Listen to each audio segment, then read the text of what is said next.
itu sekarang menjadi kabupaten termiskin se-Jawa Barat. Anggaplah 200 juta per bulan. Sayang amat kalau cuma nganggur.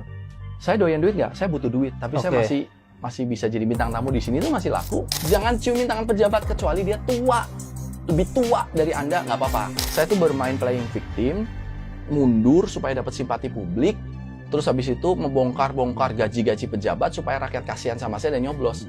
Well, itu efektif kok. Silahkan tiru saja kalau gitu. Halo teman-teman, kali ini saya berkesempatan ngobrol dengan salah satu pejabat yang berasal dari artis. Cuma yang saya pengen sorotin adalah, ini saya nggak pernah nemu keywordnya di YouTube, di Google hasilnya ya. Jadi pejabat Indonesia yang mundur. Ini nggak pernah ketemu. Ini dia. Kita sambut Kang Luki Hakim. Halo Kang, luar biasa. Terima kasih. Semuanya? Amin. Amin. Alhamdulillah sehat. Iya. Gimana Kang Luki keadaan? Alhamdulillah sehat, Baik. masih hidup, sehat, berkah mudah-mudahan. Amin. Kang, langsung Kang, pertanyaan pertama ini mah. Seperti tadi yang sudah saya mention. Kenapa Kang mundur? Ya, sebenarnya ceritanya udah rada lama nih, tapi secara umum karena saya pada saat jadi wakil bupati tidak mendapatkan banyak pekerjaan, malah cenderung hampir tidak punya pekerjaan sama sekali, nganggur, dan itu adalah banyak orang yang mengidam-idamkan namanya gaji buta kan. Iya. Nah, yang dilalahnya pada saat itu saya mencoba untuk bisa hidup dengan gaji buta, tapi rasanya makan yang nggak enak, tidur nggak pules, dan yang kita lawan itu ya bukan so idealis, tapi saya ngerasa nggak nyaman sendiri, dan akhirnya saya memutuskan untuk mundur karena nggak mau gaji buta. Sebenarnya secara regulasi, wakil itu memang nggak ada wewenang. Betul, tugas wakil bupati adalah membantu bupati Oke. kalau diberi tugas. Kalau diberi tugas. Iya. Tapi kalau nggak dikasih tugas, maka ya tugasnya nggak ada. Oke, kejadiannya waktu itu di Indramayu gimana? Kang? Ya memang nggak ada tugas sama sekali. Ada tugas 1 atau 2 dari awal tuh 1 atau 2 saja lah, nggak lebih dari 3. Tapi kan dari awal berangkatnya bareng nih, maksudnya komunikasinya dari sebelum berangkat pilkada kan. Betul. Ayo Kang Luki, kita bareng nih, Iya. bikin nih. Nah, ternyata nggak. Pas pelaksanaannya enggak. Enggak. Dan itu haknya dia juga. Kan tidak ada agreement, artinya gini, tidak bisa kita buat perjanjian yang melampaui undang-undang di atasnya. Jadi kalau misalnya sekarang kita bikin nih, sekarang kita pasangan ya, Iya. saya besok maju bupati sama saya bintang nih, terus kita bikin, nanti saya dilukikan, bikin perjanjian, ya saya Luki Hakim mau jadi bupati dengan bintang sebagai wakilnya, nanti harus memberikan tugas ini. Terus ketika sudah jadi beneran dilantik, terus dirimu nggak dikasih tugas, kamu nggak bisa menggugat pakai surat ini. Karena ini akan berlawanan dengan undang-undang di atasnya. Tetap nggak bisa? Nggak bisa. Jadi kita tidak bisa membuat peraturan sendiri, perjanjian yang melanggar undang-undang. Nah, sementara undang-undang menyatakan bahwa tugasnya wakil bupati adalah melakukan fungsi pengawasan, yang ngawasin aja, terus melakukan fungsi lain-lain, membantu bupati. Nah, kalau misalnya bupatinya tidak merasa perlu bantuan, ya memang kita secara hukumnya memang duduk diam saja, makan gaji buta. Dan itu mungkin banyak dinikmati oleh sebagian pejabat. Ya, saya itu terserah ya. Itu kan kembali ke personal masing-masing. Nah, dilalahnya saya memang tidak nyaman dengan itu. Karena saya melihat dengan mata kepala saya sendiri, yang menggaji si wakil bupati ini adalah orang-orang yang kerja keras. Indramayu itu panas banget loh. Orang sampai pada gosong kulitnya karena jadi petani, kadang-kadang gagal panen, nelayan, nyari ikan susah. Terus mereka membayar saya pada saat itu lumayan lah. Bagi saya lumayan ya. It's around hampir 200 juta per bulan lah totali ya gitu loh. Oke. Memang gajinya tidak segitu, tapi kan ada pendapatan ini, pendapatan itu, upah pungut pajak dan lain-lain. Belum lagi fasilitas-fasilitas rumah dan lain-lain semuanya. Anggaplah 200 juta per bulan. Sayang amat kalau cuma nganggur. Saya doyan duit nggak? Saya butuh duit, tapi saya masih bisa jadi bintang tamu di sini tuh masih laku. Main di TV juga masih laku, artinya nggak nyaman lah saya gitu. Tapi kan kesadaran bahwa masyarakat ngegaji pejabat itu mah hal yang nggak umum gitu Kang. Maksudnya kalau ya lu anteng dan diem aja kan fine aja. Fine, banyak kok yang begitu kan gitu. Nah, kenapa saya enggak? Karena itu tadi, saya kenal sama mereka, sama masyarakatnya. Mereka ketika ketemu, saya lihat ada rumah yang tidak layak huni. Mereka bahkan makan satu hari 40.000 ya. 40.000 itu buat makan serumah sehari 3 kali. Makan apa ibu? 40.000 satu rumah. Ya nasi. Nasinya juga kadang-kadang bantuan raskin, beras miskin. terus pakainya ikan asin yang ikan asinnya kecil-kecil, yang aduh ini gimana mau pintar kalau misalnya gizinya kurang. Jadi saya rasa bahwa orang-orang ini yang bayar orang ini untuk mewah-mewahan dan orang ini nganggur. Jadi saya rasa nggak bisa saya. Mungkin kalau saya nggak ketemu orang, mungkin saya diam di rumah cuman nonton TV, hura-hura, foya-foya sambil makan gaji buta, mungkin bisa jadi saya terlupa dan terlena. Tapi alhamdulillahnya saya diselamatkan sama Allah lah. Untuk kalau di dunia insya Allah selamat ya karena tidak melanggar undang-undang. Tapi kan kebayang nggak sih? Ini akhirat ya maaf bukannya saya ustadz tapi saya percaya itu ada gitu loh. Gue percaya akhirat itu ada dan gue tuh dosanya udah banyak. Kalau saya coba nipu bintang nih, paling nanti di akhirat kita beranteman aja kan, tunjuk-tunjukkan. Tapi kalau gue nipu satu kabupaten itu udah 2 juta orang gitu loh. Itu sebenarnya lebih ke arah situ. Aneh, masnya aneh. Nggak siap jadi pejabat.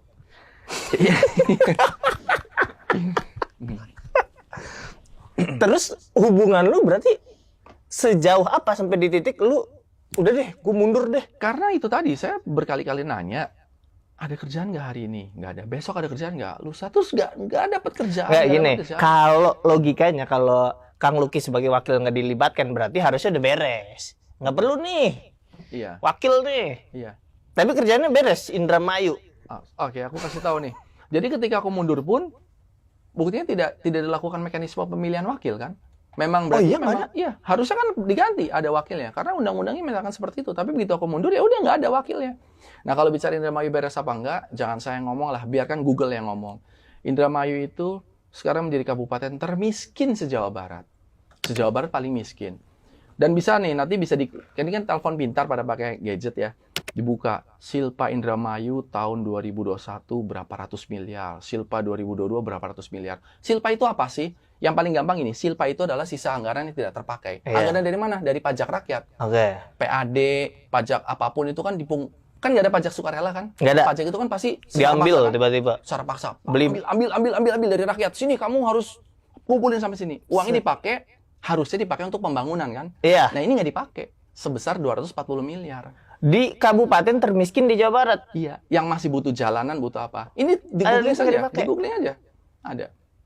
Silpa Indramayu. Kenapa itu bisa nggak? Mungkin itu hal yang common kali di wilayah-wilayah. Enggak. Buktinya kiri kanannya nggak begitu juga. Ada Silpa kadang-kadang karena tidak terkejar target mungkin sekitar 10 sampai 20 miliar, 7 miliar. Tapi kalau sampai 240 miliar, pendapatan asli daerah dari Indramayu itu 500 miliar, yang nggak dipakai itu 240 miliar. Silpa itu artinya kan rada nggak nyambung kan itu. Berarti saya ulang lagi ya. Ini duit diambil dari rakyat. Kumpulin ya dari rakyat. Secara paksa ya, pajak kan ya. Harusnya ini dipakai. Bahasanya adalah kita kumpulin, kita bangun bareng-bareng. Jalanan. Gua yang ngatur. Ya, jalanan. Ternyata nggak kepake setengahnya itu. Iya. 240 itu. Iya, tahun 2001, 2002 naik lagi tuh. 2022. Nah, harusnya kan rakyat bertanya kan, kenapa uangnya nggak dipakai? Rakyat kan nggak bisa nanya langsung kan, langsung kan nggak bisa karena kan rakyat banyak akhirnya pakai perwakilan, namanya DPR, Dewan Perwakilan Rakyat Daerah, mewakili dari masing-masing dapil tuh kecamatan ini ngumpul. Nah mereka bertanya kepada bupati dalam bentuk misalnya interpelasi. Iya. Ya interpelasi itu ketika mereka bertanya dalam bentuk kapan bisa menganggarkan, bupati tidak hadir. Nanti bisa di-googling lagi bahwa bupati mangkir APBD sehingga kabupatennya tidak ketok APBD. Jadi semua itu terserah bupati pada saat itu. Enggak, gue masih nggak dapat logika ya, maksudnya duitnya udah ada nih, udah bukan nyari duit lagi, maksudnya tinggal menyalurkan lagi. Betul. Kenapa itu tuh sisa tuh kenapa? Nah, itu pertanyaan ini ditanyakan olehku, ditanyakan oleh rakyat, ditanyakan oleh DPR dan tidak dijawab karena tidak ketok APBD. Ya nggak tahu kenapa. Saya juga nggak tahu. Tapi kan takutnya hoax atau apa, bisa di googling. Sudah silpanya tinggi, tidak ketok APBD pula. Nah itu makanya artinya membuat Indramayu menjadi kabupaten paling miskin. Sorry, sebelum Akang menjabat itu memang udah termiskin atau enggak? Kan ada ini ya kan, ada mulai tahun berapa kan gitu. Artinya tidak ada perkembangan yang signifikan, padahal uangnya dikumpulkan. Padahal uangnya ada, tapi tidak disalurkan. Itu kan berarti kemampuan manage-nya aja, bahkan dari situ. Iya. Ada sempat ada salah satu ASN atau siapa yang membela bahwa itu adalah efisiensi. Beda efisiensi sama Silpa itu beda. Efisiensi itu adalah ada 5 orang di sini, Oke. 5 orang itu minum sama makan. Oke. Ya, efisiensi gini, ya udah kita minumnya yang murah aja, makannya yang hemat aja. Itu efisiensi. Tetap terpenuhi. Tapi kalau misalnya udah uangnya udah dikumpulin, 5 orang tuh yang dapat makan cuma 2 orang, itu bukan efisiensi namanya. Itu namanya gagal ngatur kan gitu loh. Kalau efisiensi kan dicari yang paling murah apa sehingga uangnya dipakai buat yang apa. Jadi uangnya dikumpulin tetap dipakai, tapi dipakainya buat jembatan. Masih ada, ya bikin sekolah, masih ada kesehatan rumah apa. Itu efisiensi. Tapi kalau ini kan uangnya nganggur. Uangnya nganggur tapi infrastruktur di Indramayu gimana? Bisa di googling aja jalanan Indramayu kayak apa kan itu. Bisa di googling semua. Ya, soalnya sekarang kan kalau nggak ada gambar kan hoax lah itu. Googling aja di mana kayak apa jalanan Indramayu seperti apa. Bahkan ada orang anak yatim piatu yang tinggal di tanah kuburan. Masuk ke podcast kok. Yang tinggalnya di atas kuburan. Oh iya Indramayu. tahu. Indramayu. Wow. Jadi kebayang nggak sih ada 240 miliar tahun ini, tahun berikutnya nambah lagi, dan itu masih ada rakyatnya yang tinggalnya di atas kuburan dan perempuan gunting rambut pendek supaya bisa jadi kuli nyamar. Itu di Indramayu. Itu ada kaitan sama aturan yang ribet nggak? Kayak birokrasinya harus ini. Jadi duitnya tuh mau dipakai sulit. Lah, emang kabupaten di dunia ini cuma Indramayu doang? Sebelah kiri kanan ada Kabupaten Majalengka, ada Kabupaten Subang, ada Kabupaten Cirebon. Bisa tuh, kalau kiri kanan ini bisa. Jangan bicara DKI deh, terlalu beda. Jangan bicara mungkin Bandung, mungkin gunung. Yang sama-sama pantai. Subang, pantai. Cirebon, pantai. Di sini orangnya pada sekolah, pendidikannya bagus, ekonominya bagus, mereka silpanya tidak tinggi. Di sini juga bagus, tidak miskin. Kenapa di sini jadi paling miskin? Uangnya ada. Kecuali kalau uangnya gak ada ya. Maaf, Indramayu nggak punya uang karena Indramayu itu nggak punya apa-apa. Enggak, uangnya ada. Jadi kalau tanya kenapa, ini pertanyaannya sama yang sedang berwenang sebenarnya. Karena saya pun bertanya kan gitu loh. Sementara aku wakilnya dibayar uang mahal dan aku dianggurin. Gitu. Akhirnya mundur. Kenapa nggak makan gaji buta? Demi Allah, nggak tega beneran deh, nggak tega. Aku juga doain duit, saya juga doain duit ya. Tapi alhamdulillah jadi artis masih laku tuh, telepon ke TV juga. Saya ada jadwal seminggu syuting langsung kan gitu loh. Belum jelek-jelek banget gitu. Gue tuh yang suka gatel itu, kan ya kita data bisa lihat lah di Google lain-lain. Kadang tuh ada beberapa daerah yang emang udah menyandang predikat termiskin. Tapi kalau ngeliat kepala daerahnya tuh kayak mantep-mantep aja gitu hidupnya. Ya, jadi ini bisa di googling lagi ya. Kabupaten Indramayu itu udah termiskin rakyatnya se-Jawa Barat. Oke. Bupatinya termasuk yang terkaya di Jawa Barat. Bohong. Googling aja. Bupati terkaya di Jawa Barat tuh ada dari Kerawang kalau nggak salah, terus yang kedua dari Indramayu. Hah? Iya. Kok bisa? Dan hartanya meningkat loh. Ini bukan hoax, bukan ngomongin orang. Gue nggak bisa deh. LHKPN. Jadi kalau pejabat itu punya laporan harta kekayaan pejabat LHKPN. Jadi satu-satunya di Indonesia pejabat yang menjabat selama 1 tahun lebih dan menjadi lebih miskin itu ada namanya orang satu, Luki Hakim. Saya menjadi lebih miskin 1 miliar tahun. Iya. Bisa di googling lagi dicari. LHKPN saya itu turun 1 miliar semenjak menjabat. Tapi lu dari awal nggak ada pikiran, nggak akan nebak bahwa emang lu cuma jadi magnet suara aja gitu, Kang? Akhirnya saya berpikir seperti itu. Tadinya kan saya pikir ini kan kampung halaman ibu saya ingin mengabdi gitu. Tapi ternyata pada kenyataannya saya tidak dikasih ruang untuk mengabdi. Ya daripada gue cuma diem bengong, ya daripada saya nanti jadi kepengaruh setan main judi online kan mendingan saya mundur kan itu loh. Lu pernah dianggap ngerusak pasaran nggak sih? Harga pasaran maksudnya pasaran pejabat santai itu kan banyak, anteng aja gitu hidupnya juga. Ada sempat dimusuhin, tapi saya pikir gini, maksud saya kan nggak jelekin siapapun, saya bahkan nggak nyalahin bupati kok, itu kan undang-undang. Kalau gitu Komisi 2 DPR RI coba direvisi saja undang-undangnya supaya wakil kepala daerah itu punya porsi yang jelas. Jadi saya nggak nyalahin siapapun ya. Kalau misalnya sekarang bupati pada saat itu memang punya kewenangannya dia untuk tidak menggunakan wakil, itu haknya dia dan saya tidak nyalahin siapapun. Kan makanya ketika alasan kenapa mundur, karena saya tidak mampu mengemban amanah. Karena saya tidak bisa bekerja. Kenapa nggak kerja? Ya karena tidak dikasih tugas. Kenapa nggak dikasih tugas? Udah nanya saya tapi nggak dijawab.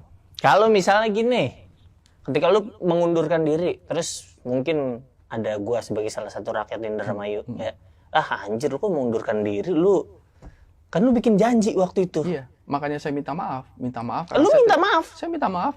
Saya ada 1.200 titik yang saya datangin untuk minta maaf. 1.200 titik yang saya datangin untuk minta maaf. Minta maaf karena Serius saya lu, Kang? demi Allah. Nggak usah gini deh, kalau demi Allah kayak ini gimana? Buka Facebook, buka apa, tanya sama rakyat Indramayu. Tanya sama rakyat Indramayu, berapa di desa mana yang tidak pernah saya datangi. Untuk saya mengucapkan minta maaf karena saya sudah mundur dari jabatan wakil bupati karena saya tidak mendapatkan kewenangan. Saya sudah kembalikan rumah, mobil, uang makan minumnya, semua saya kembalikan. Dan itu 1.200 titik yang sudah saya datangin, gitu loh. Dan setiap hari gue datang 9 titik, gitu loh. Shock. Iya. Kaget, hah? Aneh banget. Terus gimana respon masyarakat pas lu datengin gitu? Mereka kecewa bukan karena saya manusianya, tapi kecewa karena kenapa saya sampai tidak kerja. Ya saya bilang itu kewenangan undang-undang. Dan itu bupati yang punya hak untuk bisa berbuat seperti itu. Kalau gitu Bapak jadi bupati saja. Ya tidak, itu nanti urusan lain lagi. Saat ini saya datang meminta maaf. Daripada nanti kalian berbondong-bondong di padang mahsyar minta sama saya, mendingan sekarang ini kan sebisa saya gitu loh. Dan alhamdulillah ternyata itu disambut baik oleh masyarakat. Maka ketika saya kemarin saya mencalonkan, saya daftar mencalonkan sebagai anggota dewan gitu. Dengan uang 31 juta saya terpilih, suara saya 58.000 something. 31 juta. 31 juta. Karena saya cuma 50.000 suara. Iya, 50.000. Dewan Provinsi sekarang terpilih. Lu beneran gak sih? Ya, memang sulit dibuktikan ya. Tapi Iya, karena bahkan di masyarakatnya sendiri pun yang enggak mempelajari ilmu politik, realita politik dari atas, itu nggak mungkin banget kan? karena gini, aku tuh datang sama mereka, aku minta maaf, saya mundur, terus sekarang saya dicalonkan oleh partai untuk Dewan Provinsi. Saya kasih tahu nanti gaji saya 150 juta per bulan. Yang lainnya kan nggak ngomong itu kan? Yang lainnya Lu bilang ngomong, gitu? Ya, saya kasih tahu bahwa kemarin saya digaji, saya dapat uang sekitar 200 juta per bulan, tapi nganggur, saya mundur. Ini sekarang saya lagi mau kerja lagi, mau ngelayanin kalian nih. Tapi gaji saya nanti 150 juta. Cuman saya kerjanya nggak di Indramayu, saya di Bandung karena mewakili di Indramayu, di Bandung sebagai Dewan Provinsi. Yang bisa saya lakukan adalah nanti menyuarakan, tidak bisa berbuat langsung karena saya dewan. Kalau eksekutif bisa berbuat langsung. Ya mereka mengamanatkan itu. Dan saya nggak, janjinya apa Pak? Ya janjinya adalah saya akan menyuarakan karena sebagai dewan. Kalau kata politisi, saya tuh bermain playing victim, mundur supaya dapat simpati publik, terus habis itu membongkar-bongkar gaji-gaji pejabat supaya rakyat kasihan sama saya dan nyoblos. Well, itu efektif kok. Silahkan tiru saja kalau gitu. Kalian mundur dari jabatan kalian, terus kalian buka gaji kalian, itu efektif. Silahkan. Tapi ya itu memang kenyataannya. Jadi terserah kalau Anda memandang bahwa saya ini memang playing victim, terzolimi, terus apa, ya boleh. Ya kalau lu berani dibongkar silakan. Semuanya silakan. Kembalikan dong mobil dinasnya, kembalikan dong rumah dinasnya, kembalikan dong uang makan minumnya, gajinya kembalikan. Saya lakukan. Harta saya tuh berkurang 1 miliar untuk itu gitu loh. Jangan nuduh-nuduh playing victim doang kan. Kalau juga bisa gitu kan. Itu sama-sama playing victim aja nggak apa-apa, tapi balikin. Jadi jangan cuma nuduh tapi abis itu lu nggak mau balikin kan gitu loh. Ya nggak apa-apa, nanti kalian bisa dapat suara banyak juga kayak saya, alhamdulillah. Ceritain bahwa nanti saya jadi Dewan Provinsi itu kerjanya kurang lebih sekitar 5 hari 1 minggu. Paling sekitar 4-5 jam. Lu exactly jelasin gini. Nih gua nih calon pemilih yang ada di desa. Lu datang nih ke gua. Nanti Ibu Bapak, saya kemarin jadi wakil bupati, mundur karena saya gaji buta. Udah saya balikin semuanya tuh. Sekarang saya pakai mobilnya tuh mobil Daihatsu. Saya bilang itu pakai mobil yang sebelumnya kan pakai, saya mau sebutin merek nggak nih? Pokoknya mobil-mobil mewah lah gitu ya. Mengkilat, harga satu mobilnya 750 juta dapat 3. Udah saya kebalikan. Sekarang saya pakai mobilnya tuh murah tuh, nggak lebih dari 120 juta mobil saya. Itu mobil saya pribadi gitu. Nah, saya ini lagi nyalonin jadi Dewan Provinsi. Nanti gajinya 150 juta gitu. Kerjanya 4 hari sampai 5 hari gitu. Nanti ketemu sama Ibu Bapak mungkin setahun sekali karena kan saya resesnya terbatas kan gitu. Dan itu tahu. Gimana itu masyarakat dengarnya? Pada senang karena pada tahu, Pak kalau gaji Dewan Kabupaten berapa Pak? Kalau Kabupaten di Indramayu, it's around ya 40 sampai 50 juta. Sebenarnya gampang kok, lihat aja anggarannya kan itu. Kalau gaji DPR RI, gaji DPR RI itu pendapatnya sekian ditambah reses juga. Kalau dipotong rata dibagi 12, mungkin sekitar 600 sampai 700 juta per bulan. Itu kan secara nggak langsung atau bahkan directly ya, benar-benar bikin si pemilih masyarakat benar-benar merasa gue nggak gaji lu nih. Iya, memang saya digaji sama masyarakat. Saya ini kemarin pada salaman ya kan, pada salaman tuh pada nyium tangan, saya tarik gini kan. Mereka ada yang berpikir gue tuh jijik. Enggak Bu, saya bukannya jijik Bu, jangan cium. Tapi tetap saya pegang pakai tangan kiri kan. Jangan cium tangan saya Bu, ini kan salon pelayan. Saya ini kan nanti melayani ibu, saya digaji oleh ibu bapak. Jadi tolong jangan biasakan, ini buat yang nonton ya, yang nonton. Jangan ciumin tangan pejabat kecuali dia tua. Lebih tua dari Anda, nggak apa-apa. Jadi kalau misalnya alasan mencium tangan pejabat karena lebih tua, maka ketika ketemu sama tukang gado-gado lebih tua, cium tangan juga. Ketika ketemu sama Gojek atau apa ojek online lebih tua, cium tangan juga kalau alasan lebih tua. Tapi kalau mencium tangan karena pejabat, enggak, karena pejabat itu pelayan rakyat. Pejabat yang tidak melayani rakyat adalah penjahat. Jadi ngapain kita cium tangan penjahat kalau dia nggak mau melayani tangan rakyat, nggak mau melayani rakyat kan gitu.